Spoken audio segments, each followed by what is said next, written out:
बिस्मिल्लाहिर्रहमानिर्रहीम। अस्सलाम वालेकुम। क्या हाल है हमारे भैन भरा? सारे ठीक ठाक हो? खैर खरीद ना लो। शेफ़ आसफ शहजाद तुसानी खिदमत हाज़र है दाता दरबार पाकिस्तान विचों अल्हम्दुलिल्लाह। हमारे एक बड़े प्यारे दोस्त हैं हसन मुस्तफ़ा, उन्होंने क्योंकि स्पेशल दावत दी थी कि तुम लाहौर छो तो मैं तुम कि घुमासा फिरासा ईरान। तो मैं अज उन्होंने खसूसी दावत पर जरा स्पेशल दावत पर लाहौर आया इतना लंबा सफ़र करके। अल्लाह ताला हसन भाई की लंबी उम्र दे, सेहत वाली ज़िंदगी दे। अल्लाह ताला ने खुश रखा जरा ना कि हमारे वास्ते पूरी दिहाड़ कड्ढी है अपने कीमती टाइम विचों जरा ना। तो इंशाल्लाह मैं उम्मीद है कि तुसें की ये वीडियो पसंद है। अगर ये वीडियो पसंद है प्लीज़ इसकी लाइक करिए, शेयर करिए तो चैनल की सब्सक्राइब करिए जरा ना।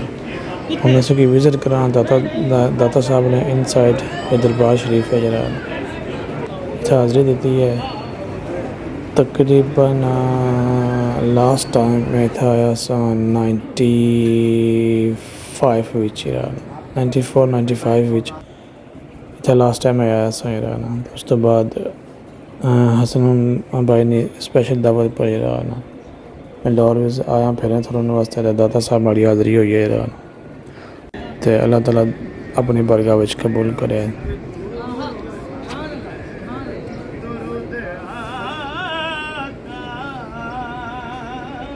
माशाल्लाह बाहर मस्जिद शरीफ ना दाता साहब मस्जिद बनती हुई है उसका बाहर व्यू है उसका। और अल्हम्दुलिल्लाह कि बड़ी खूबसूरत मस्जिद है जिस ज़माने में बनती सी ना और आज भी इतना खूबसूरत तरीन मस्जिदों में शुमार होना है। दाता दरबार ना बैरूनी मंजर बारू मंजर है जरा।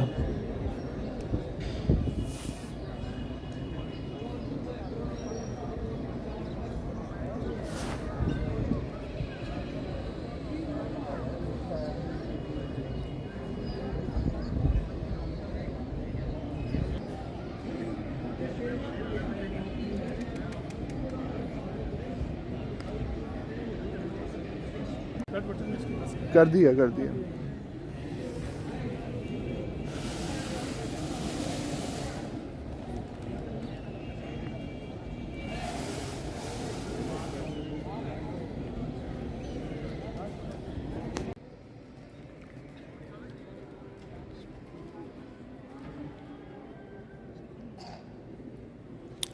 दाता साहब ने अंदर मस्जिद बनती हुई है दरबार शरीफ ने उस मस्जिद ना अंदरूनी मंजर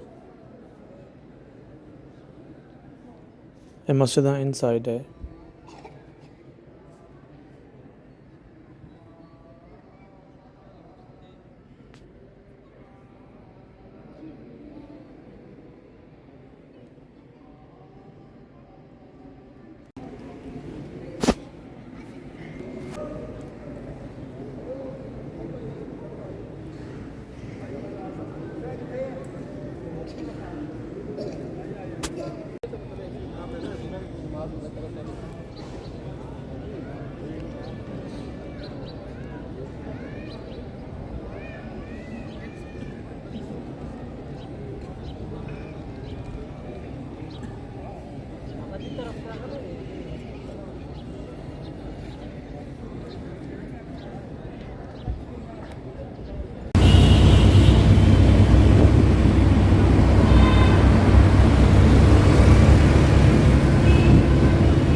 दाता साहब ने बाहर जरा चौथे जाल है जितने उसकी चादर वगैरह लग रही हैं देगा लंगर वास्ते देगा सभी मिली हैं तो माशाल्लाह काफ़ी किसी से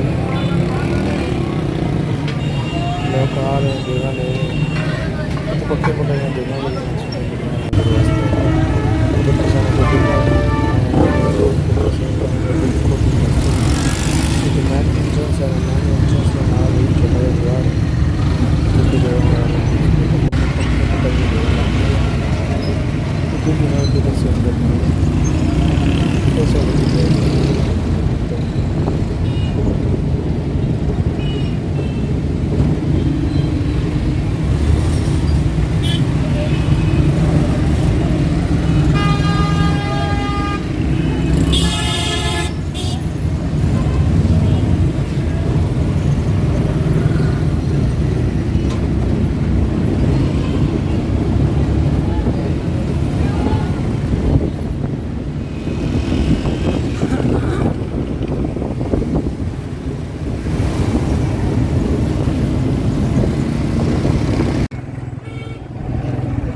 ਦਾਤਾ ਸਾਹਿਬ ਤੋਂ ਬਾਅਦ ਮੈਂ ਥੋੜ੍ਹਾ ਜਿਹਾ ਵਿਜ਼ਿਟ ਕਰਾਇਆ ਤੁਸੀਂ ਕਿ ਬਾਹਰ ਜਿਹੜੀਆਂ ਸਟਰੀਟਾਂ ਗਲੀਆਂ ਮੇਨ ਰੋਡ ਇਹ ਦਾਤਾ ਸਾਹਿਬ ਤੋਂ ਬਾਅਦ अगर यादगार जाना है ना फ्लाईओवर बनते आ ये रस्ता है पहले शार्ट रस्ता होना सी पैदल और थोड़ा शार्ट पैना सी तकरीबन 5 तो 10 मिनट ने बिटवीन बंदा मस्जिद शरीफ तो दरबार शरीफ तो ना बंदा याद मीनार पाकिस्तान बंदा पहुँच जाना हूँ थोड़ी रोडां नवियां बनती हैं फ्लाईओवर बनता उसकी वजह से थोड़ा जहा रस्ता लंबा हो गया है एनीवे इस व्लॉग में इत्थे ख़त्म करसा क्योंकि जी नैक्सट वीडियो तो लंबी हो सी तो हमारे नाल या नैक्सट वीडियो की भी ज़रूर रखे थोड़ा जा इंतज़ार करो इंशाल्लाह वो मैं जल्दी अपलोड कर सा अल्लाह हाफिज़।